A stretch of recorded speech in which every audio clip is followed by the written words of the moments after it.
joining. Here we go. Look at there, everybody already jumping in. Awesome. Love our Tuesday mornings. So fun. So good to see everybody.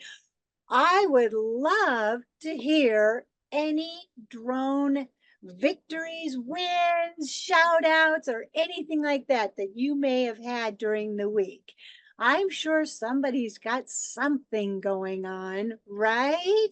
It can't just be me. I know I have a victory, but I want to hear from you, right?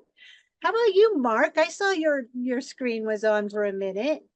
Do you have any great drone stories that you want to share? Nope, not yet. No, okay. Not this week. Not this week, okay. Well, all right, let's just switch it up a bit then. How about this? 4th of July coming around the corner, right? Just a few days away. Anybody planning to go out and fly? Oh, there's Brandon jumping in here. Yes, Sheila's gonna fly? Yeah, you're planning on doing some 4th of July fireworks or just get out and fly? Take advantage of the time. All the above. All of the above. All right. Jean Marie, hi, how are you? Awesome. So you're planning to get out and fly or do something great for 4th of July? Hi, Brandon. Great to see you. Good morning. Yes, very excited for today. Thank you. Awesome. Awesome. Great to see you. So do you have any, right now we're sharing any great things that have happened within your company or planning to get out and fly, doing 4th of July? Got any wins that you want to share? A couple, yeah, great timing. So Rocket Drones here in Tennessee has just landed a contract with the Tennessee Department of Transportation. We are in the process of building a certificate for our students when they graduate high school, being certified in bridge inspection, pothole, winged aircraft, as well as drone on what they do for the certifications. And then we are now partnering with UT Knoxville and the University of Florida, and we are writing a national 4-H curriculum to bring more technology into the 4-H programs. So it's been an exciting week. Oh my gosh, so many victories. Yes.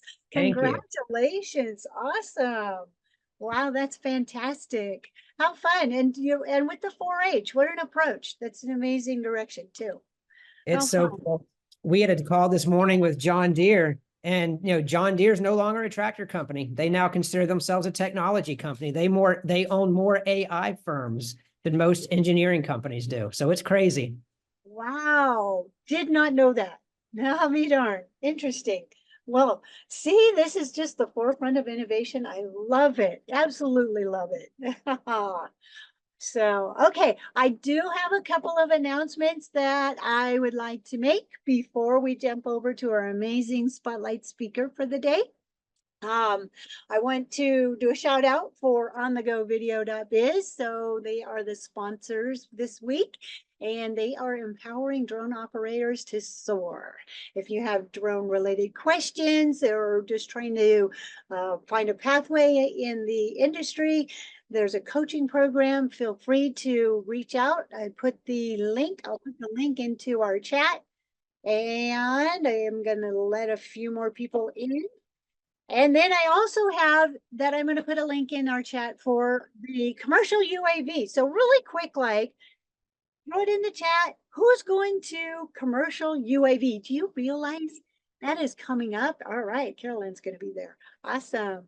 That is just right around the corner. That is crazy, coming up in September already. So I'm going to put a link in there. I'm super excited. I have a panel that I'm going to be on sharing, which is Now and Beyond 2024 Essentials for Drone Pilots.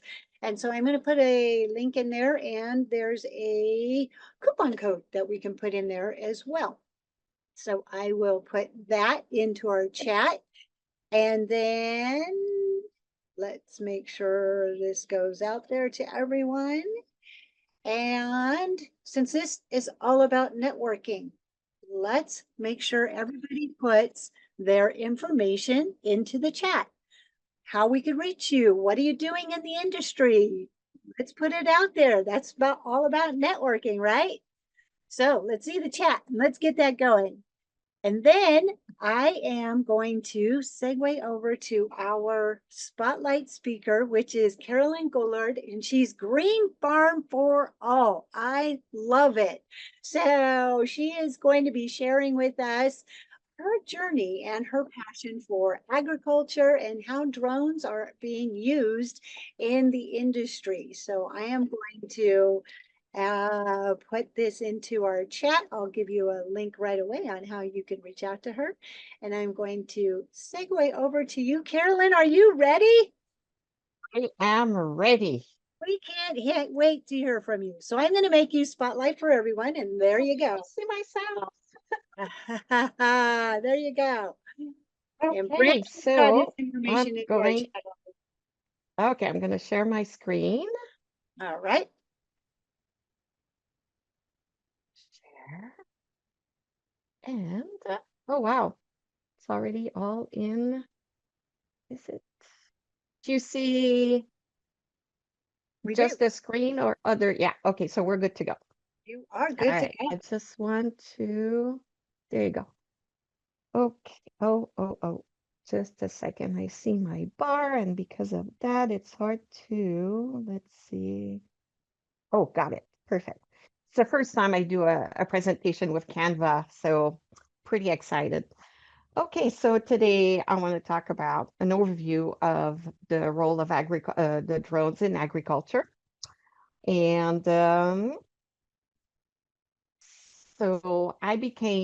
my background is as a veterinarian and I'm still practicing. And so I became interested in growing my own food when we moved into this new house in 2015.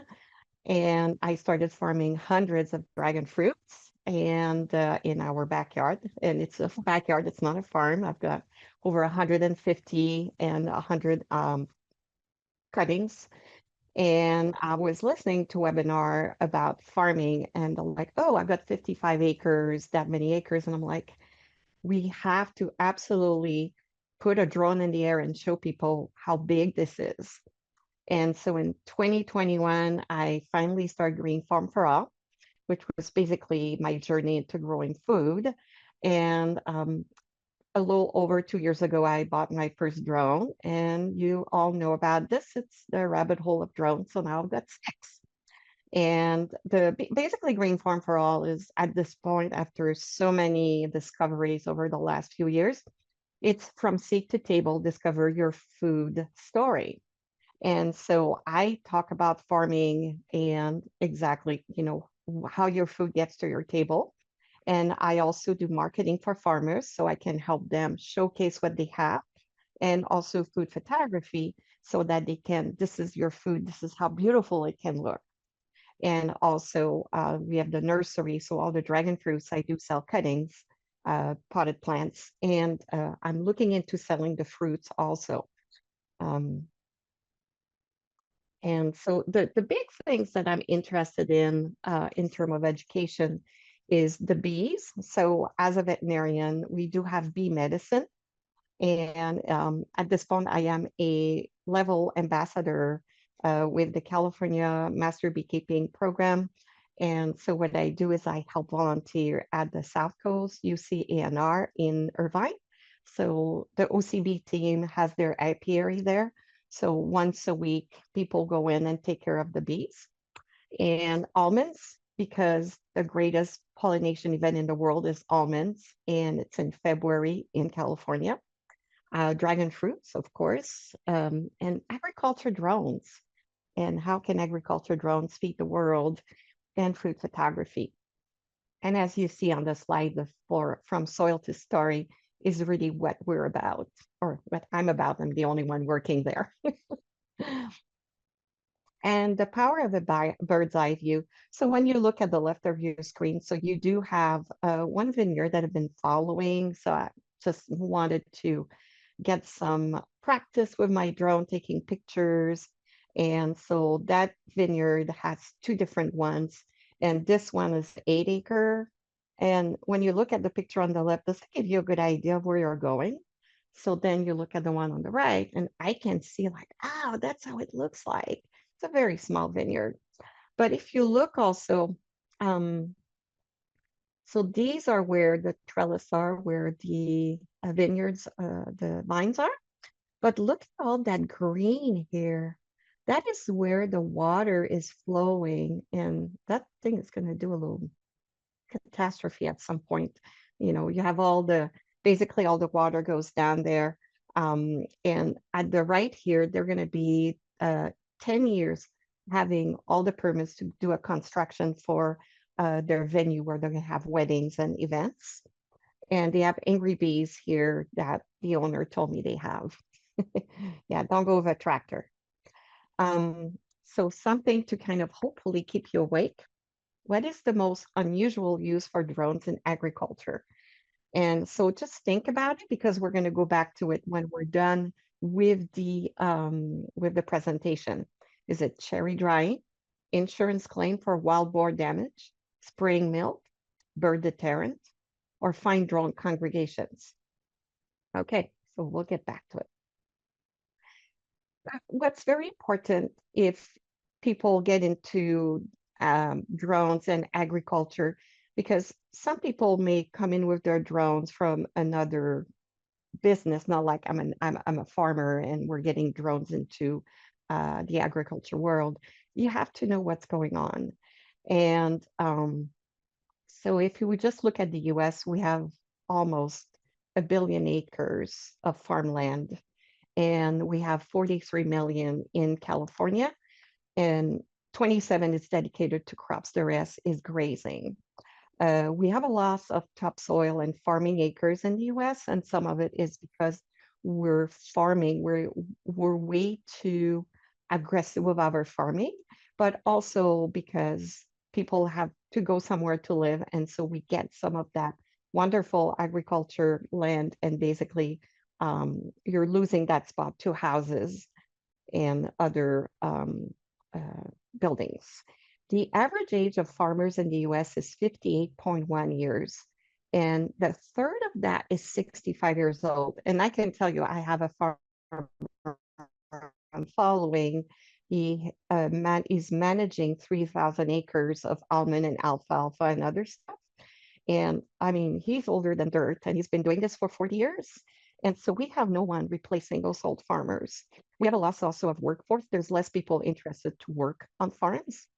And I'm saying picker and all that. Not just the farmers, the owner themselves, but everybody that's needed to harvest and take care of the maintenance. And the thing is, again, the problem is the next generation is not wanting to take over. Greenhouse gas, well, that's nitric oxide, methane, and carbon. And actually, the carbon oxide is not the biggest gas. And this, you know, when I look at agriculture, I read things and you see numbers. And I'm always, well, where do you take those numbers from? And I have a whole page of where I take my numbers. And I take it from the USDA, I take it from the Food and Agriculture Organization of the UN. So these are numbers that people have measured as much as they could. And I have all those references ready for you to go.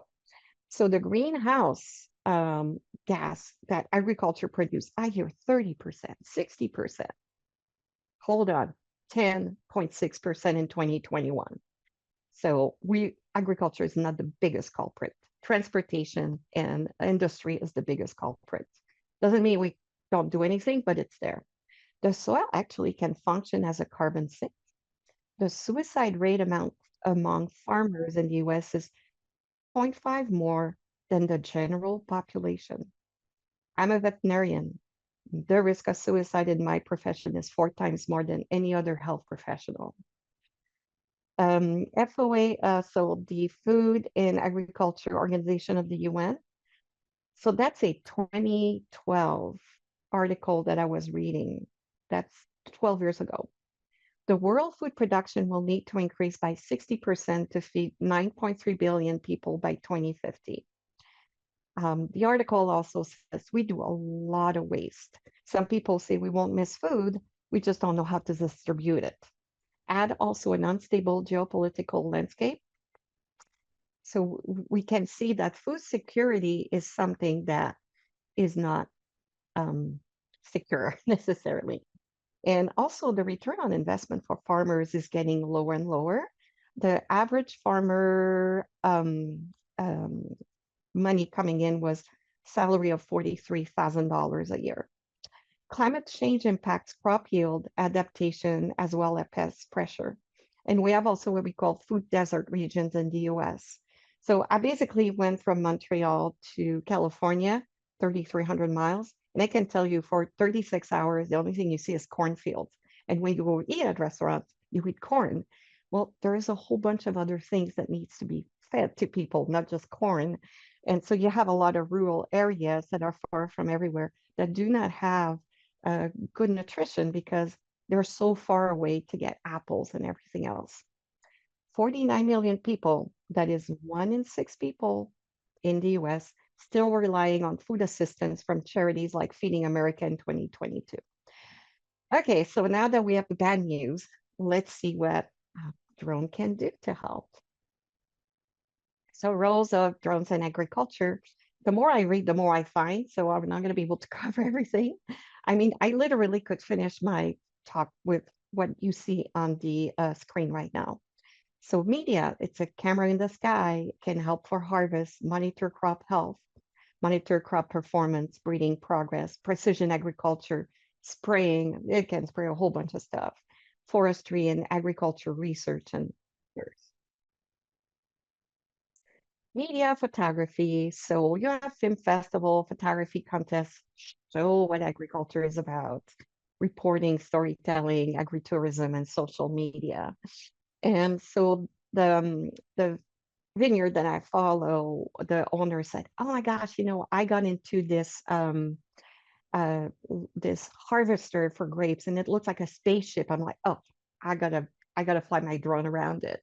And so this is what it is here. And you have to look at the wonderful power lines, and it's night. And they do that because the grapes are cooler when they collect them at night, because that's what's September. And so it's still pretty warm. That was in Temecula region in Southern California. And you have all the workers here on the right. Don't worry, Carolyn, they're not coming towards us. And I'm like, yeah, sure, plenty. Okay. So journalism, something again that it's important to know is what is agriculture about? Because this is a picture, I just couldn't fly my drone in that area over all those trees that are pulled, not dead, pulled. And so these are basically almond trees that have made their life. They're 25 years old and they need to go. So somebody who doesn't know agriculture and basically just goes through, I mean, you can go sometimes miles and miles and you see pulled tree, you're like, oh my God. And that's fine. They're done their life, they're going to pull, or they're not producing enough. But definitely for sure, somebody pulled 1,000 acre of trees, because almond really have a bad rap about using water. And I just finished an article on almond, my part 2, where I had to step away several times. It was so negative what farmers are going through. But at the end, you know, you still have hope. And the farmer, my manager farmer, said, you know what? Farmers have like rosy glasses all the time. You know, 1 or 2 years you might be in bad shape, but you're hoping for the next year to be better. And film festival photography. This is a historical barn that I took a picture of. And the Carson Valley has a historical barn tour where you visit farm one to the other during the day, and there's like 6. And it's the history of the Carson Valley and the first settlers. And I mean, you know, they basically gave like for I don't know how many dollars, 600 acres of farm. And 1 acre of farm, or I should say 1 acre, if ever you wonder what it looks like, think 1 football field. So it's about that size. And so 600 acres is 600 football field. And if ever you drone, maybe you've noticed. So if ever I go up in height and I go at 400 feet and I look down, I'm about to get 10 acres in my picture. And the barn here, actually, the one I was here, the plan was to do a 360 inside the barn with my drone, and that would look good. So I'm like, can I go out and film outside? Yeah, sure. And so this is a cattle operation that does regenerative type cattle operation, meaning that they are not fed grain to their little veals, their little cows, and they basically rotate. So when the grass goes to a certain, like the grass when it goes to a certain height, they're like, okay, next paddock.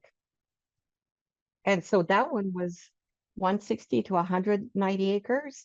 And so you have to like, how am I going to film this so, to show the whole place? So definitely a little bit challenging, but I did it. Storytelling, so everybody knows I'm in dragon fruits. And so this is Neva here. And Neva wanted to grow dragon fruits because she was in Hawaii. She tasted them like, we're not going to the US, so we have to absolutely grow them. And she's very intense. And this is her hand pollinating. And that day, I think it was 3,500 flower by hand. And this is me collecting pollen here with my little vacuum at night so that she could get pollen to go pollinate. And this here on the bottom left is her 15 acres of organic dragon fruit farm. And so she has 3 lots of 5 acres. And so again, trying to film this like, how am I going to show everything? And pardon me, this is like 3 months into flying, so not the best shots. And this is what flowers look like. They're 12 inches long. They are climbing cacti, and they will do flowers, like I said, 12 inches long. And they only open at night and they close the next morning. And that's why we have Neva here working her little whatever little energy bunny here, energizer bunny, and she's just basically going from one flower. Are you using a Pollinating. paintbrush, Carolyn, to get the pollen? Is that what you're Yes. doing in the upper left? Yes. Yes. Nice. And basically, yes. So that's, you have several ways of doing it. So in a farm, your handheld little vacuum is much better, much faster, but you can do it with a brush. And this is how much pollen sometimes one flower will give you. And this is actually, it should be more hot pink than that. It's like, it looks like wax on there. It's beautiful.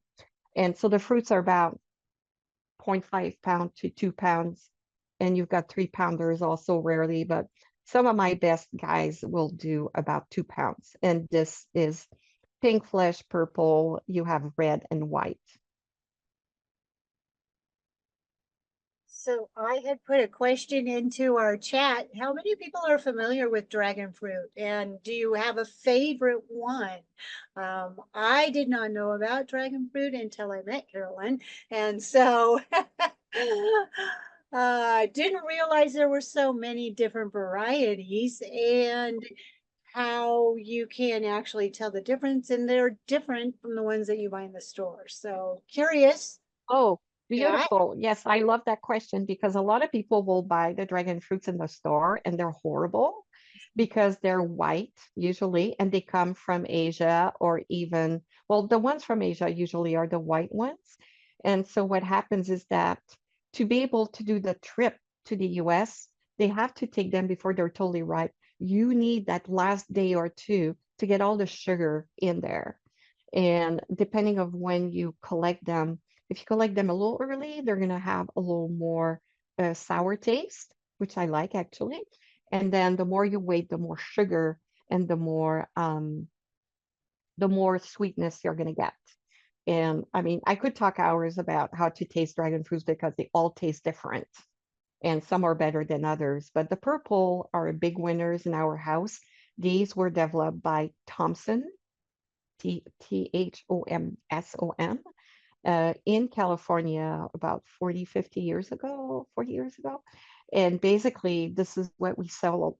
People do sell a lot here in Southern California. Very, very amazing taste. Well, yeah, I've got about 78 different varieties and there's hundreds. You can do so many type of hybrids, but anyway, not going to go through that. But basically, if you want dragon fruits, you need to take them directly from the farmer. Know someone from California and try to see if they've been grown in the US. You're going to have a much better chance of having them taste what they should be. Because I think in Asia also a lot of time the dragon fruit is so beautiful. A lot of people will use them there just for decoration. All right, so agrotourism. Um, so very interestingly, you might see some of you might have gone to farmers, or areas or vineyards where you can go and taste wine, or a farm will have an open day. You can go and taste whatever they're growing or selling. And very interestingly, and thank you again, Desi, for being my VO that day. So several weeks ago, we went to Dragon Delight, which is the video I did for them on the right. And basically, they would not make it if they did not do agritourism. Just think about it. Did we have agritourism 100 years ago? No. Well, we have now. And 60% of the money they made was from that. So they have people come in during the season for the fruit. So it's basically going to be in a month or two for several months. And they taste fruits, they visit, they actually help for the pollination also, which is happening now. And so it's just a little, just going to play this so you see a little bit. So we went because I was asking them, can I come in when you basically put the shades over your dragon fruits? You don't need necessarily shades over them. However, they will burn a little bit. So from green, they'll start turning yellow. And if it's too yellow, they start burning for real and they're not as productive. And so basically they have this, I think they're the only one that I know in Southern California that do this. And so basically they do it by section. So they don't do everything together, so that whenever they do it, it kind of slows them down a little bit. So your season is kind of more staggered. And Kevin likes to talk. I can tell you, we couldn't fly for 2 hours. So we chatted for an hour and a half in the kitchen. So can you tell us a little bit about why you couldn't fly for 2 hours? I hear you. No.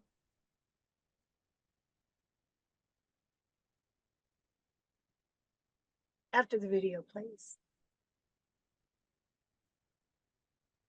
Sorry, Daisy, I couldn't hear you. I don't know if something was going on.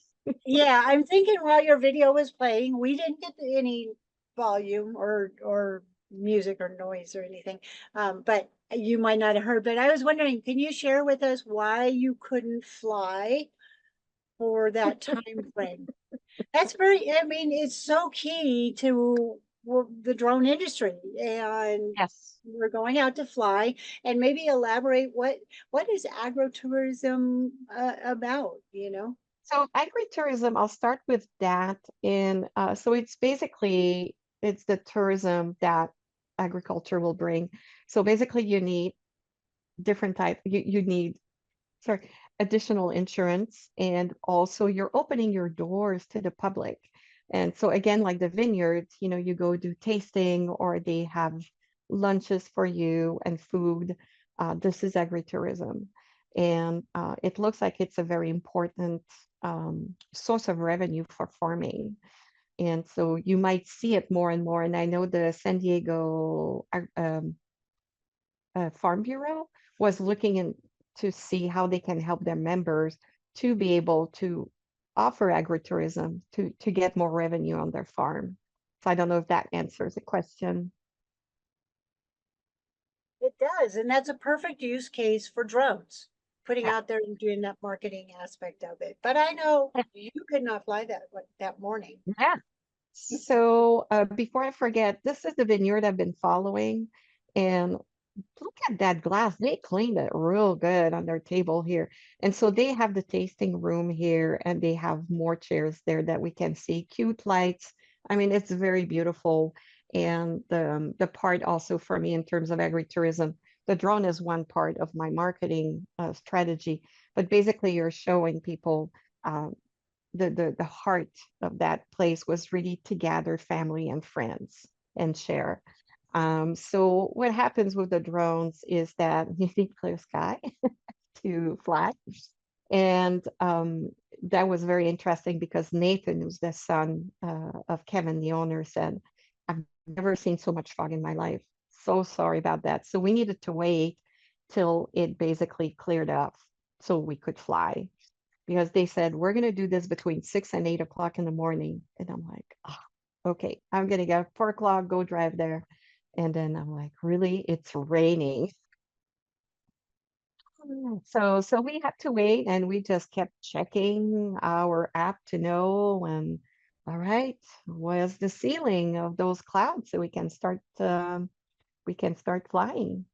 And also this was near an airport. We had to add lens clearance and geo fencing taken care of with DJI.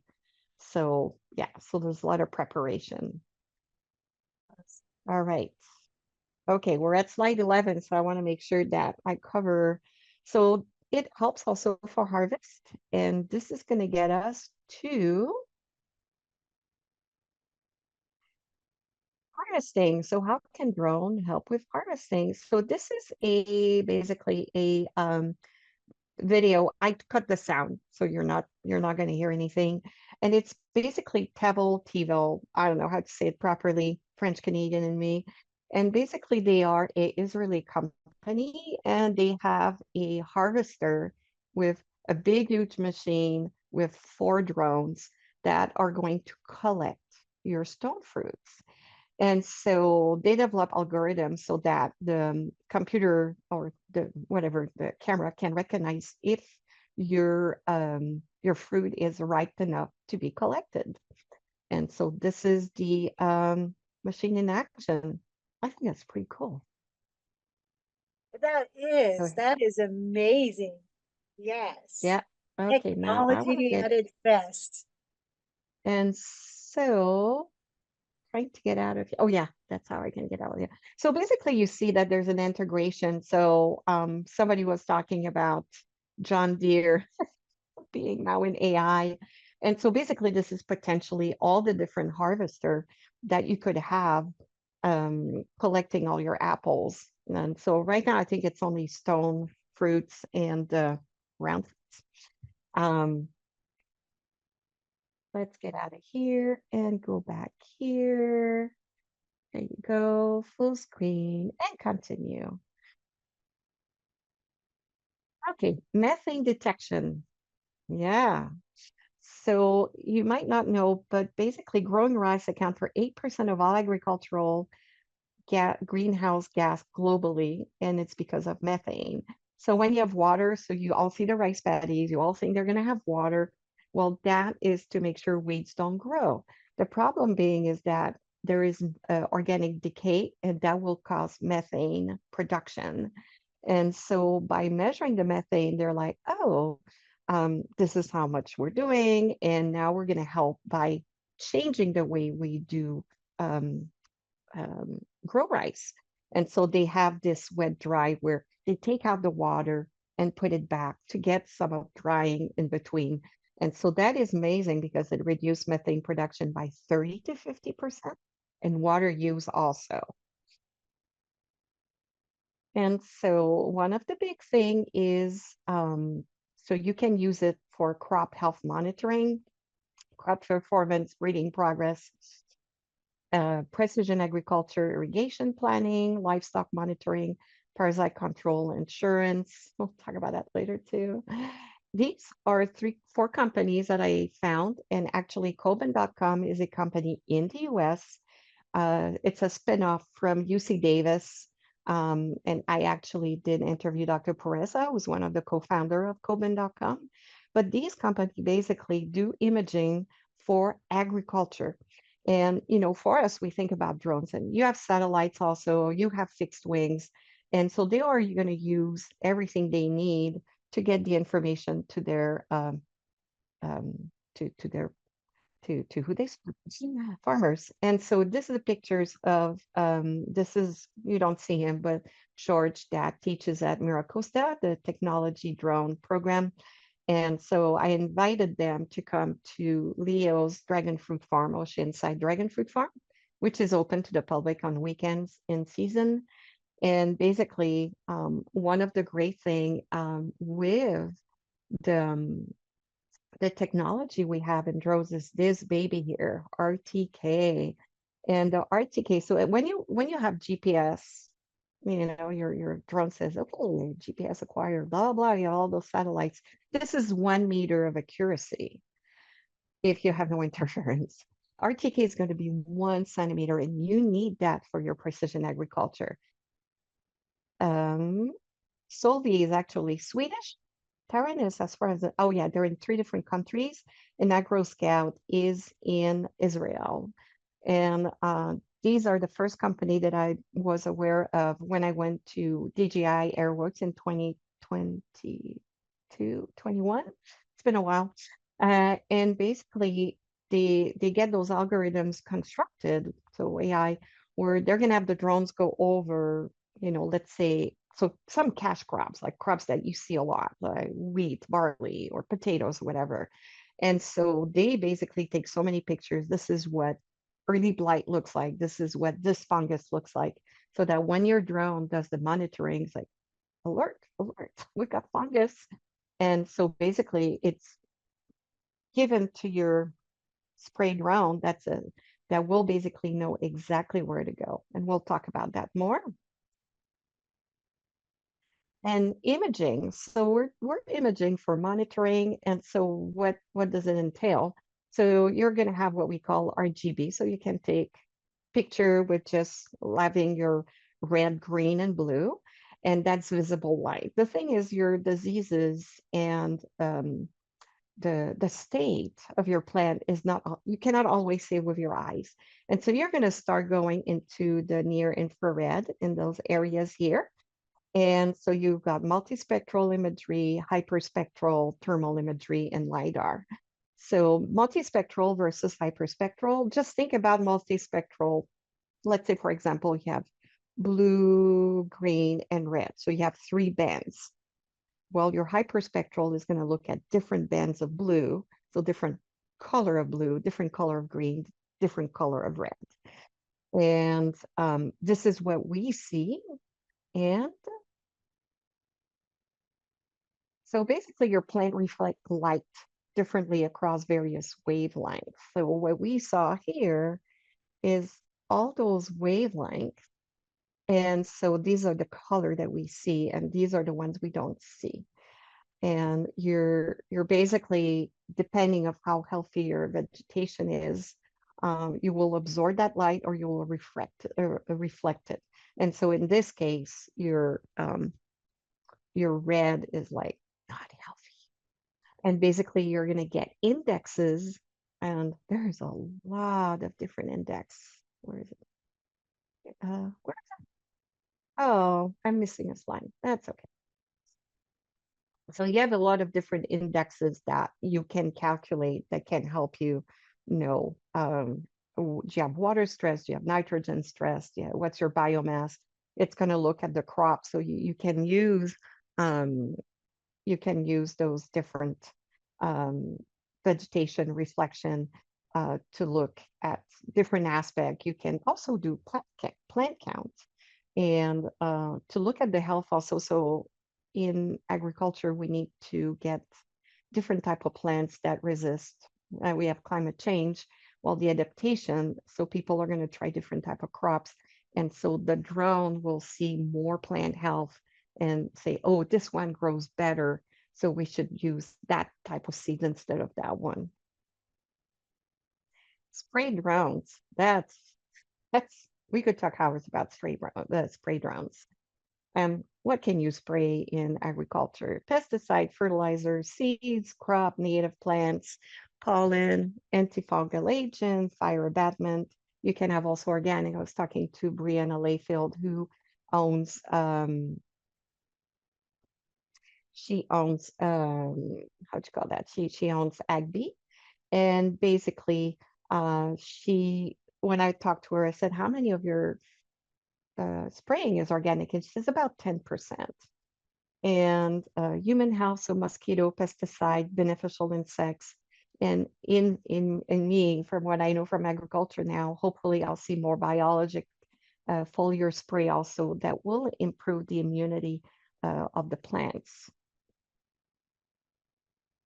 And the challenges, so you've got laws and regulation, adoption also. So the Food and Agriculture Organization of the UN has a great video. It's almost 2 hours long, where they have people from different countries. And China actually was talking about how they made the adoption of drones into mainstream, where they basically had a lot of demo to show the farmers, hey, look what it can do. One thing also that was very interesting, and that's Michelle from Wingspan that talked to me about it, the privacy of your data privacy. And it's, well, your neighbor, you might not want your neighbor to know how well you're doing right now with your crop. And so I'm like, oh, I never thought about that. And then I think we all know about the Chinese drones, where we have a lot of problem where potentially they might be banned. And the big issue with that is that you do have so many people that have now businesses that are based with those agriculture drones that are Chinese origin. I was listening to not a podcast, but to a presentation, talking right before they tried to do the vote in the US, where they basically had farmers that use agriculture drones and companies that are based on agriculture drones say, hey, I know someone who's 27 years old, 2 young kids, and his company will be shut down. So just things to think about when you put regulations in place. The advantage, so that's one thing that's very important to look as the advantage of the spray grounds. They're more secure than crop dusters. We have about 10 pilot deaths a year from crop dusters. And that's basically because you're 10 foot up the ground at over 100 miles an hour going under power lines and your trees. And the advantage also is that they're more available for smaller farms. Your average farm size in 2022 is 463 acres. And the number is skewed a lot because a lot of you have farms that are 1,000 acres and over 5,000 acres. So you have way smaller farms than 463 acres. So what happens, the crop duster company, it's much more economically viable for them to go to a bigger farm and have that contract with them than with smaller farms. And that's where your spray drones might be able to fill that gap so that they don't have to wait. It's like, I don't have to wait for a treatment for 1 month. I need it now. And also, some farms may be big enough that they can buy their own drones. It's more effective, actually. It will end up using less product. So that means less costs for the farmer. And it removes humans from contact with product application. And you do not have damage to land like ground rigs. And also that may help the younger generation stick to agriculture because now you have got a whole bunch of AI going on. It's like, oh, that's cool. And there's a lot of research that are done with spray drones. And you've got what we call SWAT. So that's basically how wide, your product is going to be distributed.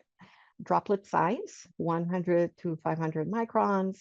And, if it's tiny, it's going to take time to go down the ground. If it's big, it's going to go down, but then it might not distribute enough. So there's a whole bunch of talk we can say about that. And wind, you always will have wind. we have too much wind, is it a good time?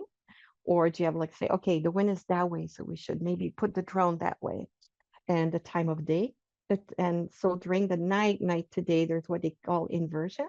And so if you have drops, those drops might just hang in there and never go anywhere.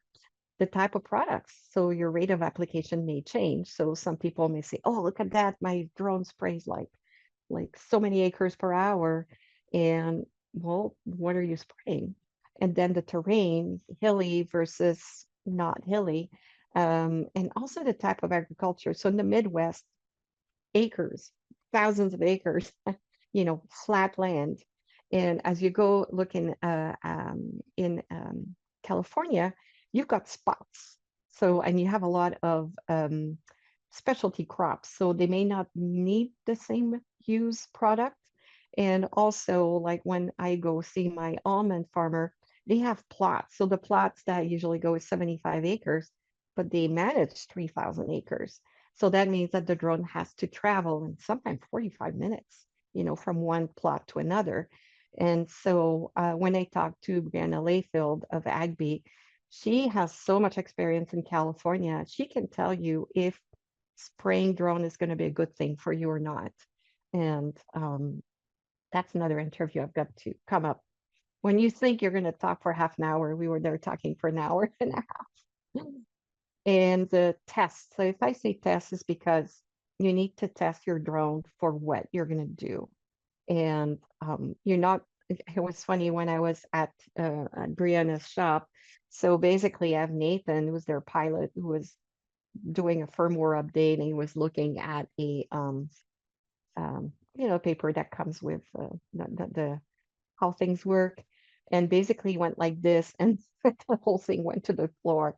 So there's a lot to read. And actually now we have spray drone end user conferences going on. There has already been the second one in Alabama in February 2024. And here is basically on your left corner. That's basically me following basically the basically the rig that Agby has, that has the they have a generator. That one is on the pickup truck, and then they have this whole setup in the truck where you have to recharge your battery. And don't laugh, it's in water. You recharge your battery in water. They just generate so much energy, so much heat, and it's 12 minutes to recharge. And those batteries, they last about 10 to 12 minutes. So you've got very short flights compared to a Mavic 3. Regulations. So I'm not going to read all of those. I just wrote an article about it.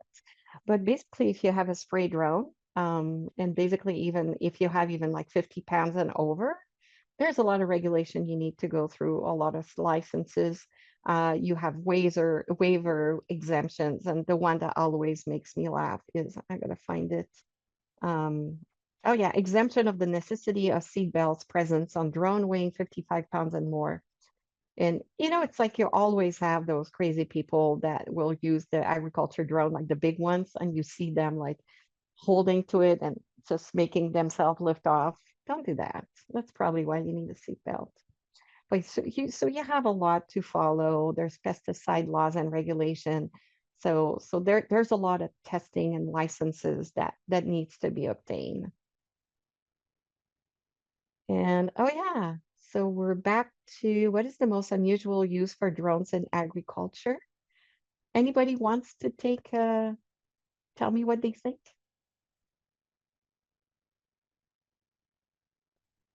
All right, Three. then.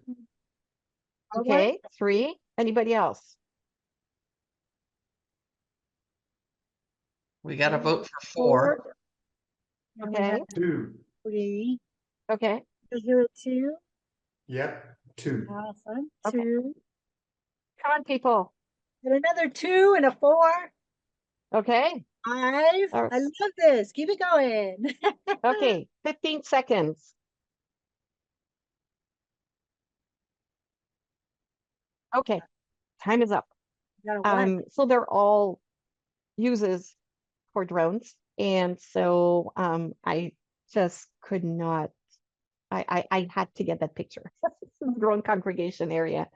So the first time I went to help the volunteer at the apiary, so they were presenting everybody, and the three guys from the team were sitting on a bench, and I look at them and they're like, "Oh, we're just the drones," and I'm like, I'm in flying drone mode, and oh, okay, and I'm like, "Oh yeah, male bees are called drones." And so basically that's why the picture here, so a virgin queen will leave the hive to go and mate with drones from another hive. And so basically they've discovered, like, I think one, like, what's that, 60 different type of drone DNA in there. And that's why, you see drone congregation area, and she looks at all the different drones.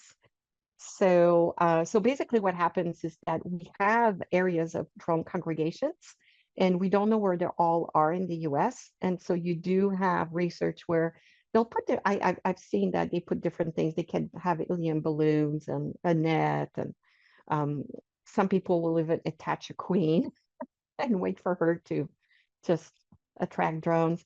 But basically, they'll take a flying drone and put a lure and just have it fly and kind of see in the area. They think that there are drone congregations. So you basically have areas where they all meet and they wait for a queen to come by. So that's what it is. Cherry drying, yes, it does happen. So in the Northwest, we do grow a lot of cherries.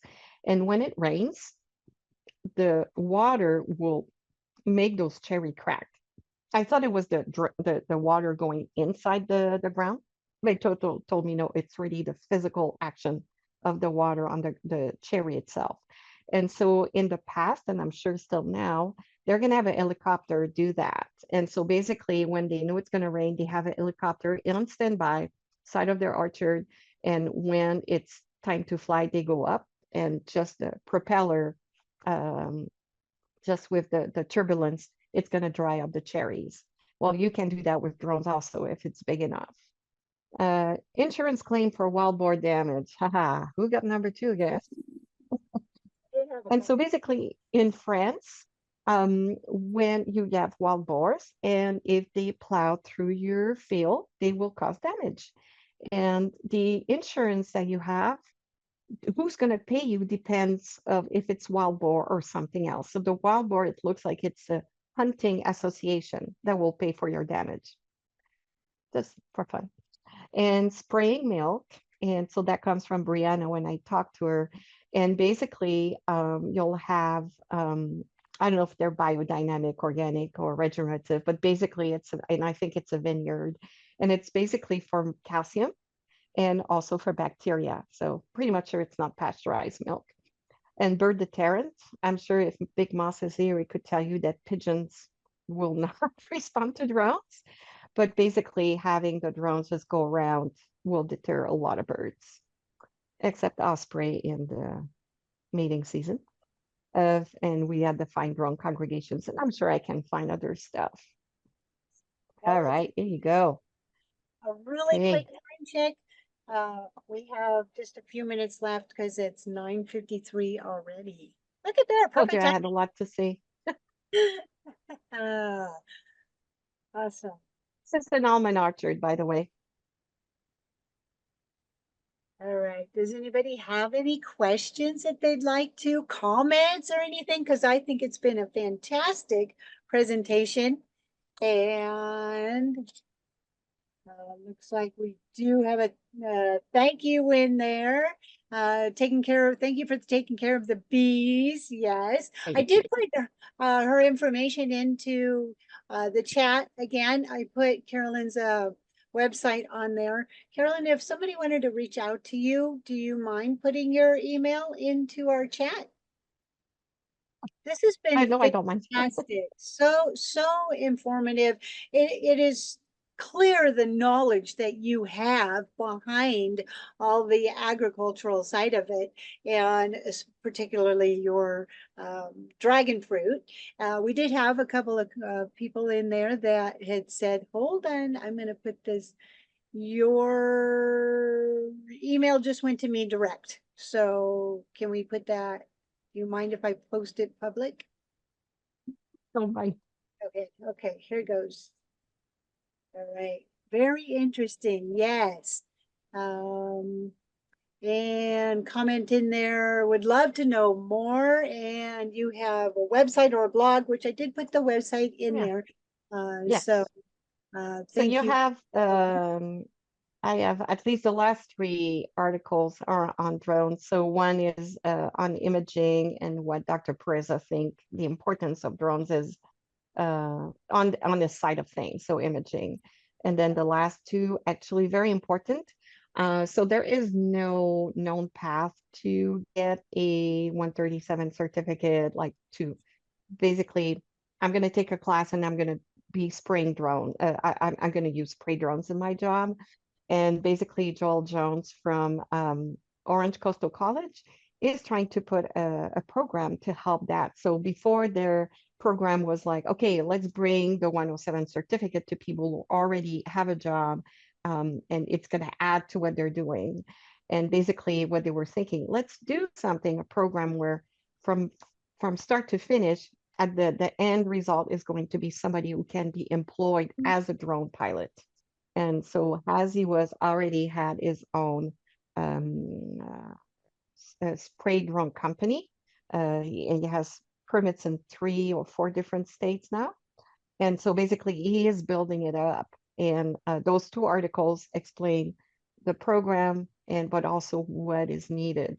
And actually the FAA has started a couple of webinar and Zoom anyway on what the FAA is wanting from you when you want to do a 137 operation. Fantastic. Awesome. Awesome. Do you have a link to your articles that you did? Is that possible? I know If you we go had to it Green from- Farm for All, if you go to Green Okay. Farm for All, it's going to go right on the blog right now. Yes. And so you have all those 3 articles, you're going to see them right there. Right. Awesome. Fantastic. Thank you so much for sharing with us. Welcome. Oh, we can tell your you- passion, that's for sure. Yeah, Uh, I have all the references where I took all my numbers and everything in the company emails. So not emails, but website. So I didn't know where I can put that. Okay, do you want to just throw a link in here or should we reach out to you? If you have it on Say a link. reach out because yeah, it's over a page long. Okay, there we go. Definitely reach out to her. Obviously, she's very knowledgeable on the subject. And thank you so much for sharing with us today. And thank you, everybody, for joining us on our Tuesday morning. We will see you next week. Have a great week. everyone. Let's hear some stories next week about you getting out and flying, some wins. July All 4th. right. Bye. That kind of wraps it up.